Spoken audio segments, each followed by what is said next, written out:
Assalamualaikum warahmatullahi wabarakatuh. Perkenalkan, nama saya Irwan Musti dengan NIM 18SI073 dari Prodi Sistem Informasi. Di sini saya akan menjelaskan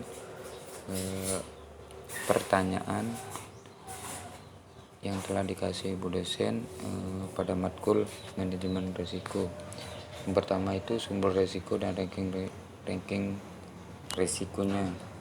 Di mana dapat dilihat di sini sumber risiko langsung dengan ranking risikonya itu ada 11. Yang pertama itu politik, yang kedua lingkungan, perencanaan, pemasaran, ekonomi, keuangan, alam, teknis, manusia, kriminal, dan keselamatan.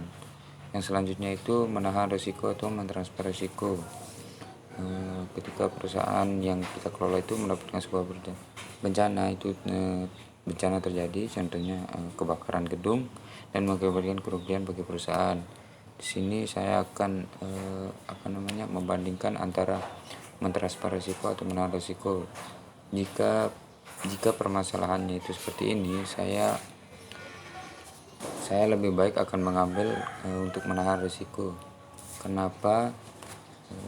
Ketika kita mengambil untuk mentransfer risiko, kan ini kerugiannya biayanya itu tidak terlalu besar. Mungkin bisa ketika sebelum terjadi kebakaran itu sudah ada antisipasi untuk menyimpan dana agar nanti ketika kebakaran itu terjadi dapat langsung kita selesaikan tanpa mentransfer risiko.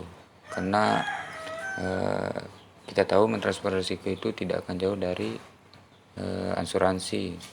Nah, sedangkan di asuransi itu kita tidak tahu uang kita itu dikelola dengan cara gimana gitu. Kita tidak tahu apakah dia melakukan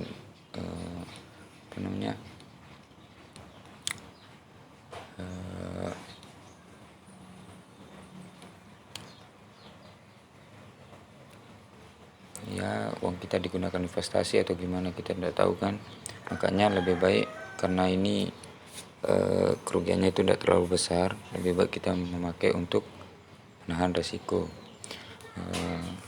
Yang selanjutnya itu kenapa risiko itu muncul. Risiko ini biasanya muncul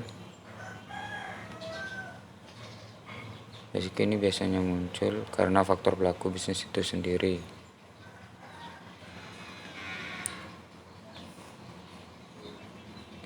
Dan dapat muncul karena kegiatan dan keputusan yang diambil dalam kegiatan rutinitas sehari-hari. Itu kenapa dia bisa muncul risiko itu. Yang selanjutnya itu ada tipe-tipe risiko itu. Ada pertama risiko pasar, mungkin karena harga pasar bergerak ke arah yang tidak menguntungkan, itu biasanya. Yang kedua itu risiko kredit, menunggak angsuran pinjaman, tidak bisa membayar kewajiban ke perusahaan.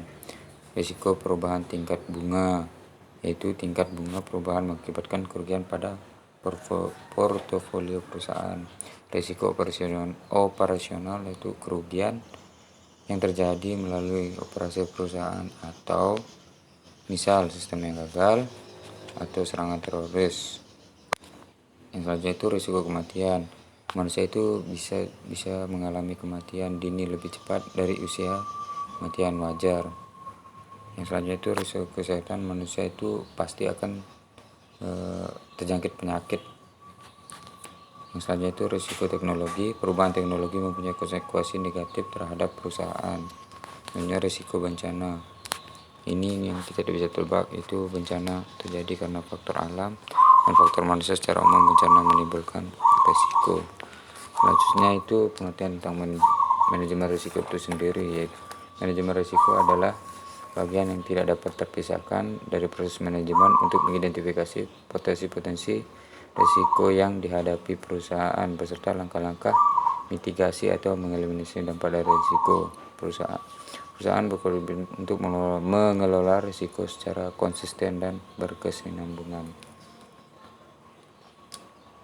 Itu sekian penjelasan dari saya, kurang dan lebihnya mohon maaf. Assalamualaikum warahmatullahi wabarakatuh.